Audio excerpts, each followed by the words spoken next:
Tenía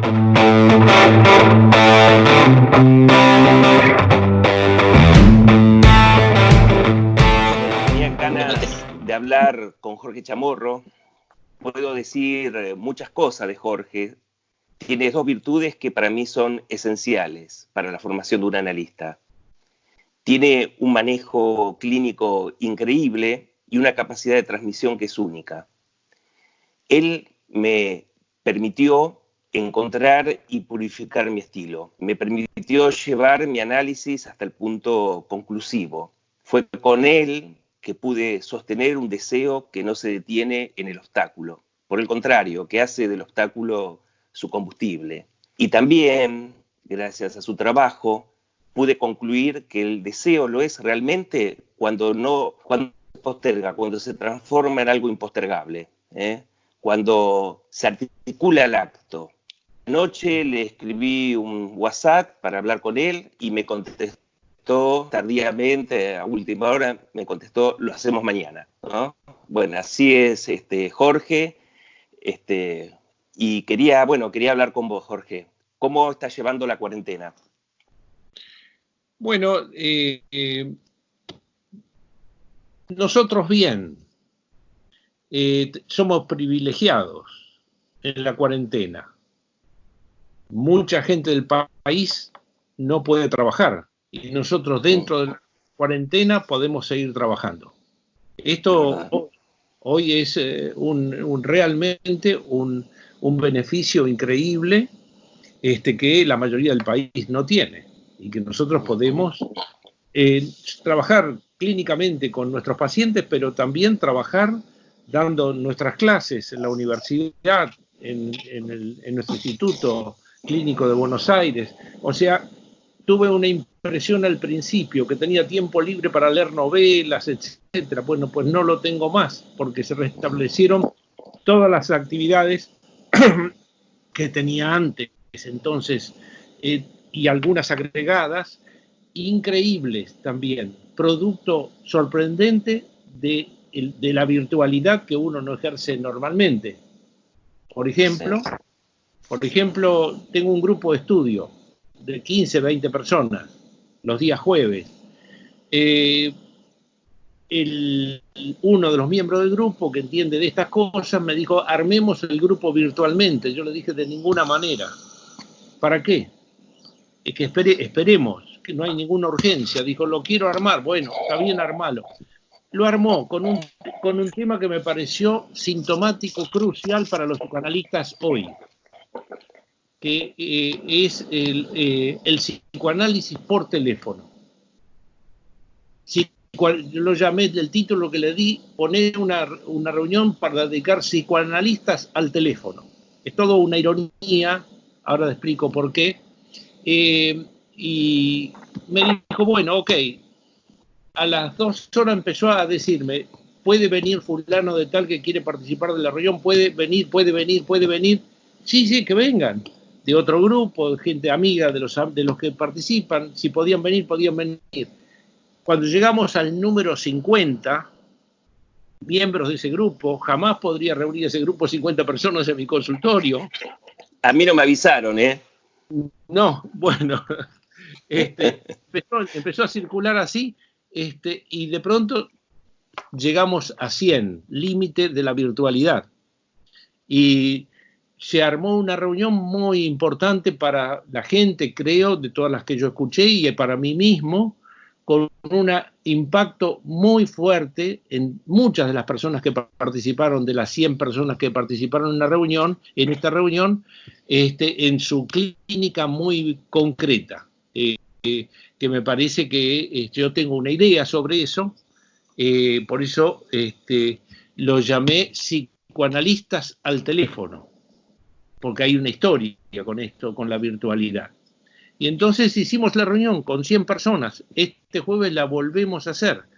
Están las 100 personas más una lista de espera de 20, 30 personas que quieren entrar y estamos tramitando a ver si se puede ampliar la virtualidad.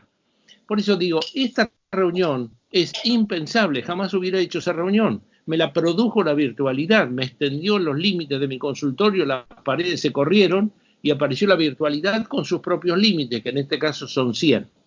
Por eso digo, nunca hubiera ocurrido esto, pero produjo un hecho nuevo, que es este efecto cuarentena.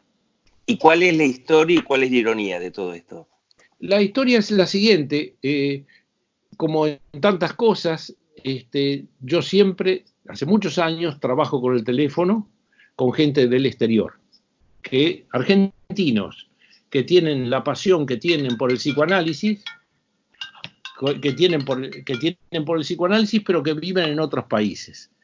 Varios de los cuales ni los conozco, y hace 5, 6 años, a veces o más, que nos reunimos por teléfono con cierta sistemática y se sostiene el análisis, a mi entender, por teléfono desde hace años. Yo tengo esa práctica y siempre me pareció una práctica no degradada del psicoanálisis, sino una práctica psicoanalítica en el psicoanálisis. Por eso el otro día en esa reunión, después te voy a mandar la grabación de esa reunión. Por favor. Defiendo por qué es psicoanalizar, para entender si teléfono sí o teléfono no.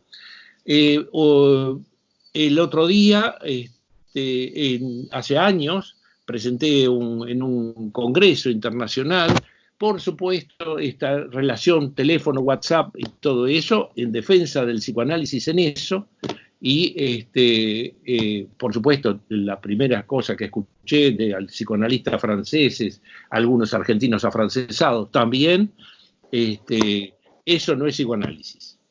Para mí es psicoanálisis y bueno, desarrollé fundamentos de qué es psicoanálisis para demostrar que hacemos psicoanálisis por teléfono. Pero el ¿Vos dato, sabés que... Sí. No, decime. El dato crucial de todo esto, que esta relación vergonzante que tienen la mayoría de los psicoanalistas, la mayoría con el teléfono, pensando que eso es, una amiga me decía, es una chantada eso, ahora está hablando por teléfono sin parar, etcétera. Para mí el teléfono no es lo mismo que el Skype. Por eso yo digo por teléfono, nunca Skype. Es otra cosa. ¿Por qué no? Decir, a ver, contame por qué no. Me parece invasivo.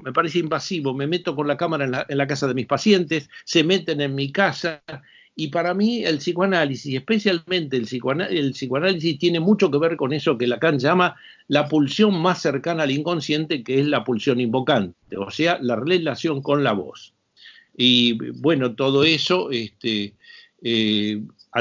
una persona que participó en la reunión me recomendó un libro de Jean Cocteau que se llama La voz humana, que Lacan parece que cita en algún lugar.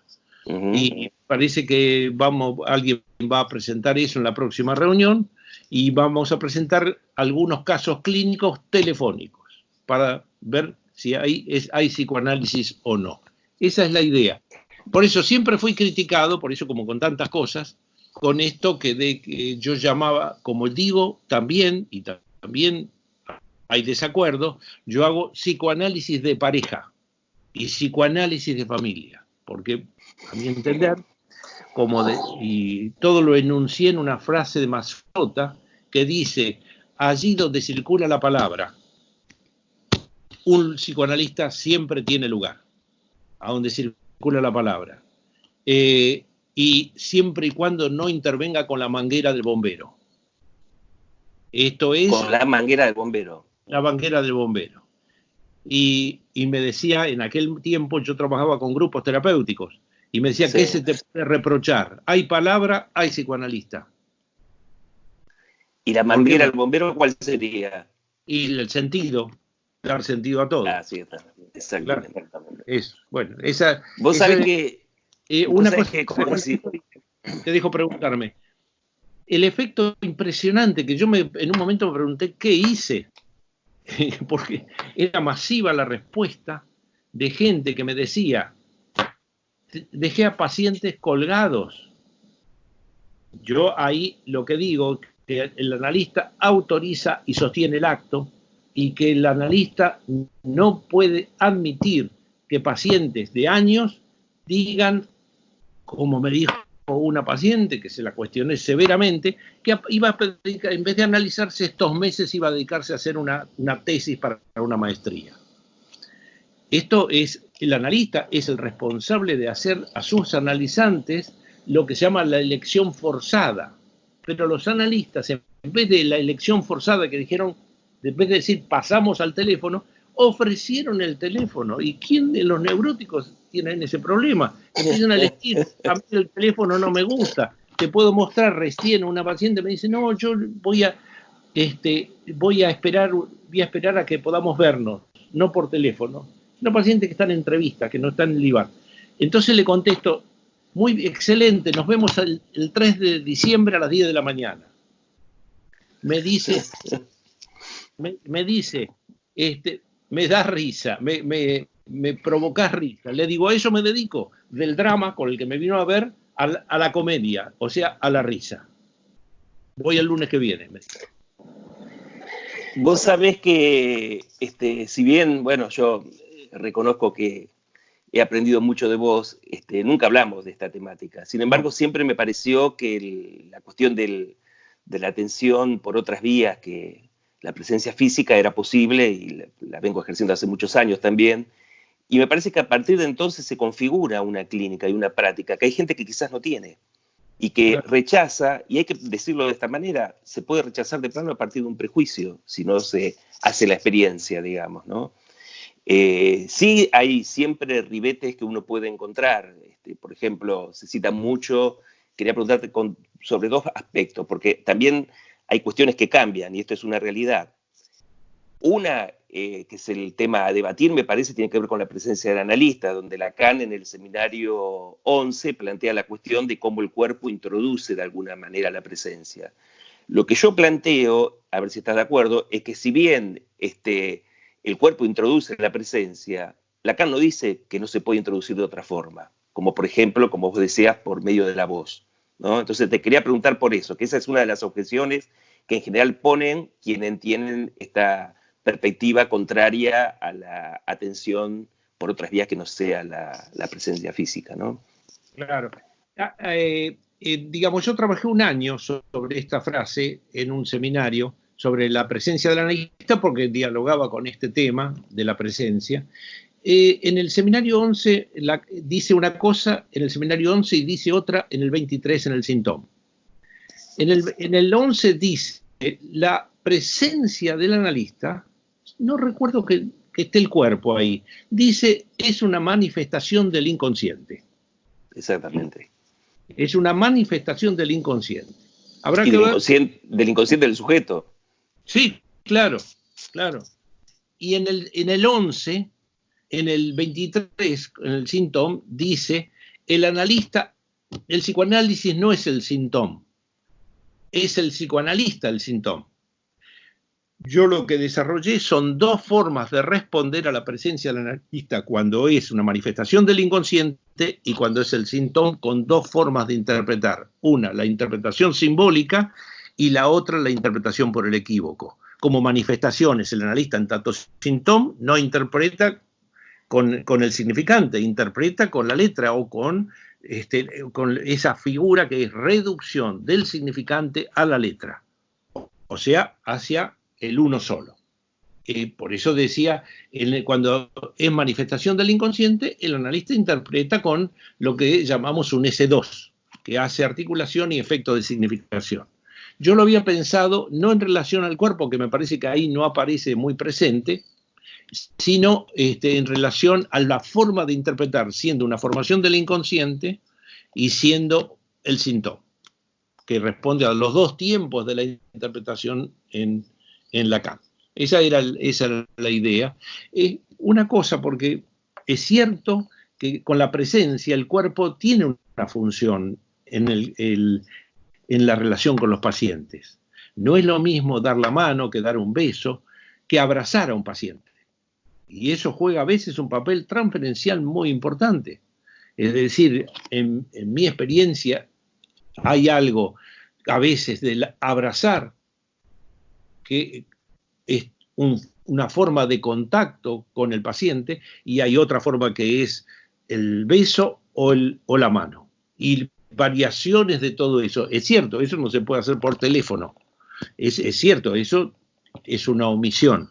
Pero yo me sostengo para lo que desarrollo que Lacan dice en el seminario de la angustia, el objeto a vos es profundamente corporal, no es simbólico, es profundamente corporal.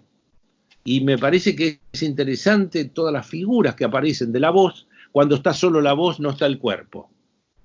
Por eso digo, me parece que hay algo, pues, son cosas discutibles. Lo que me preocupa es que los psicoanalistas que pasaron años y años diciendo que no, eso no es psicoanálisis, que usen el teléfono porque no le queda más remedio, de una forma degradada, y no ejerzan ahí toda la potencia del psicoanálisis. Eso es lo que me parecía.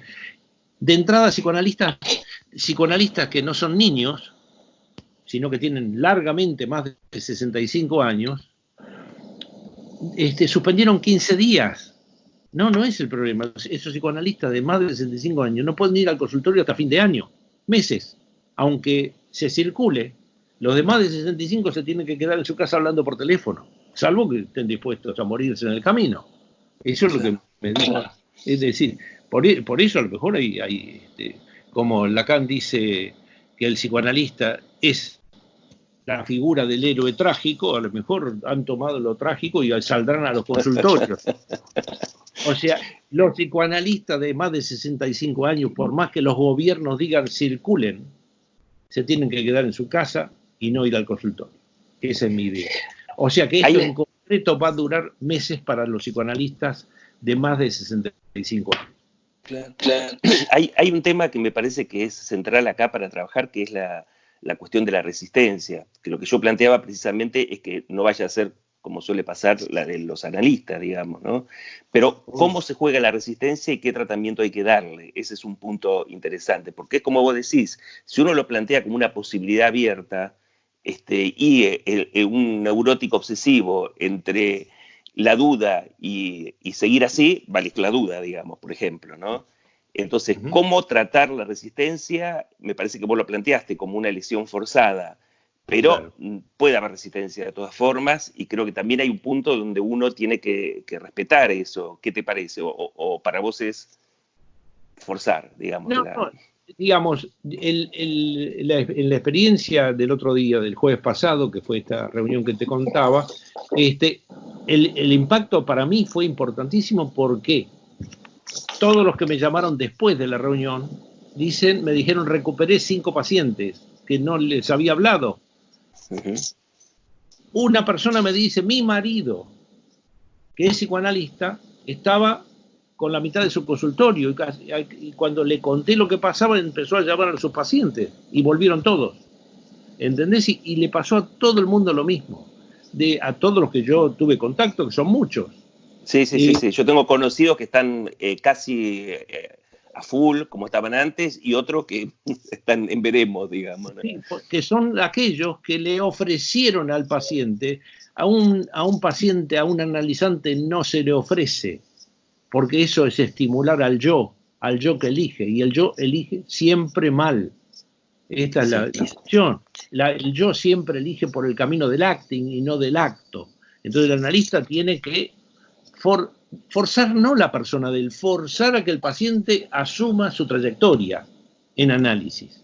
Esto es lo que tiene, que el analista fuerza en nombre del recorrido hecho. Entonces 15 días no sirven.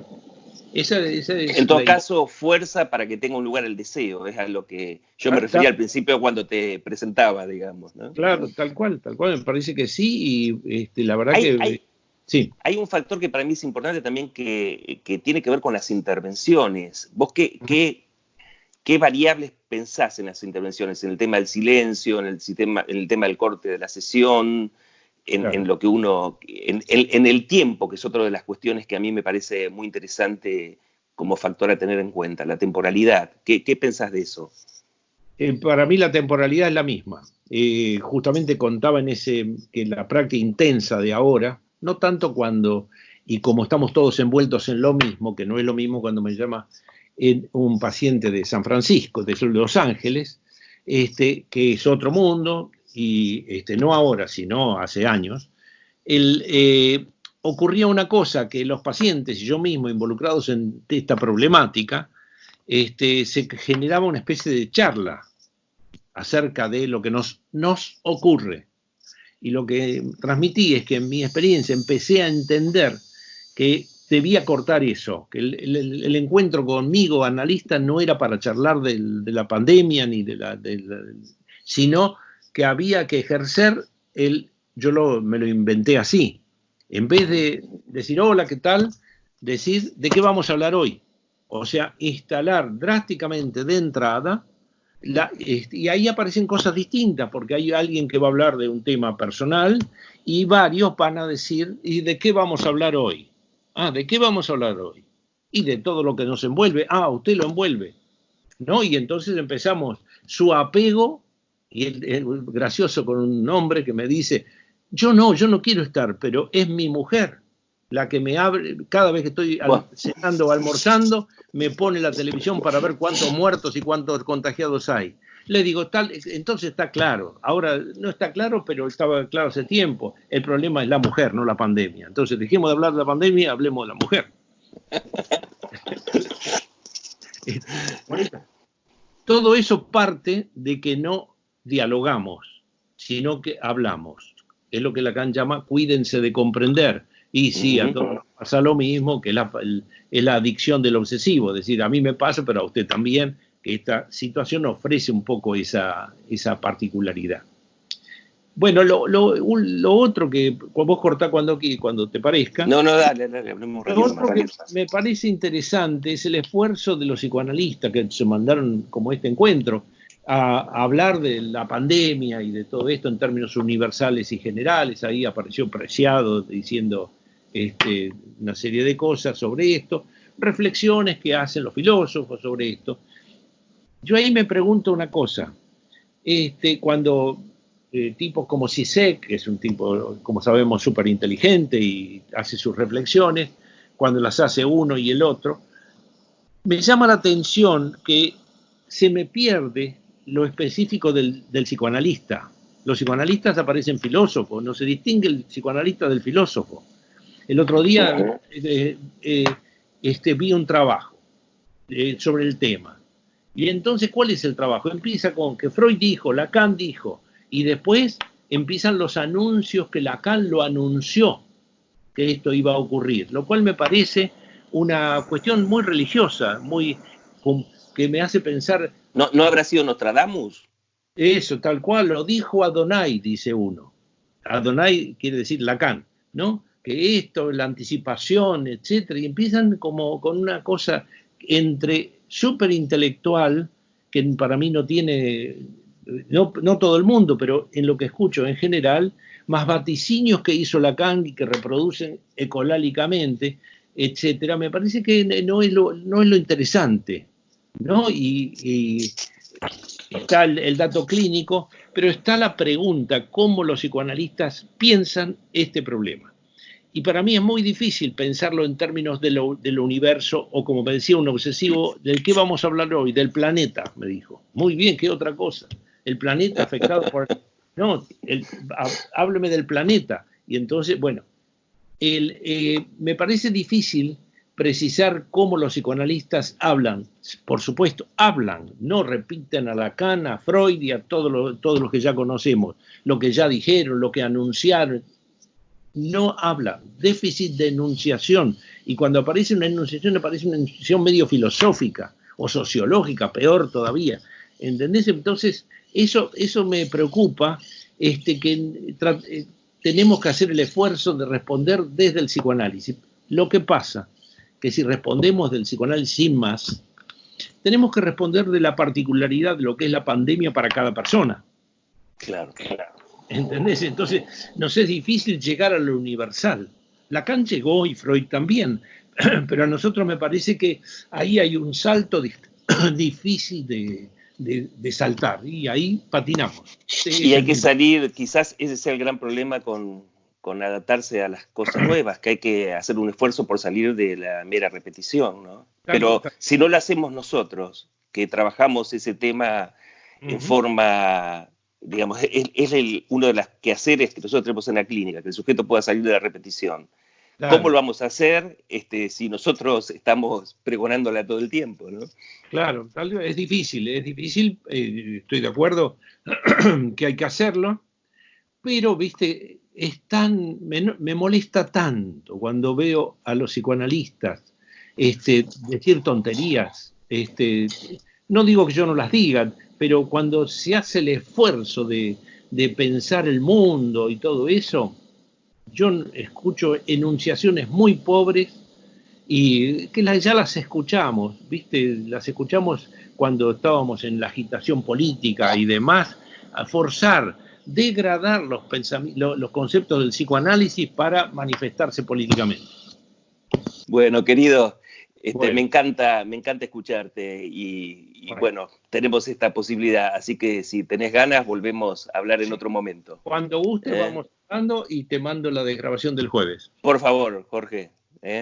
Un abrazo. Yo también me voy a poner a trabajar seriamente en este tema y creo que es un momento exquisito para poder aprender algo, para trabajar, repensar nuestros principios y para sobre todo armar una casuística, que creo que es lo que viene faltando. Tendría que volver a hacerse esas jornadas que se hicieron hace algunos años sobre todo el tema de Internet para ver cómo se replantea todo, ¿no? Y ahora vamos a tener una clínica. Antes era hablar sin tener una clínica en muchos casos. Ahora tenemos esa posibilidad de tenerla, bueno, quienes querramos al menos, quienes logremos aceptar esta cuestión y bueno, hay que aprovechar la posibilidad. Te agradezco, Jorge, porque bueno, siempre es lindo hablar con vos. Gracias a vos y un gran abrazo. Un gran abrazo.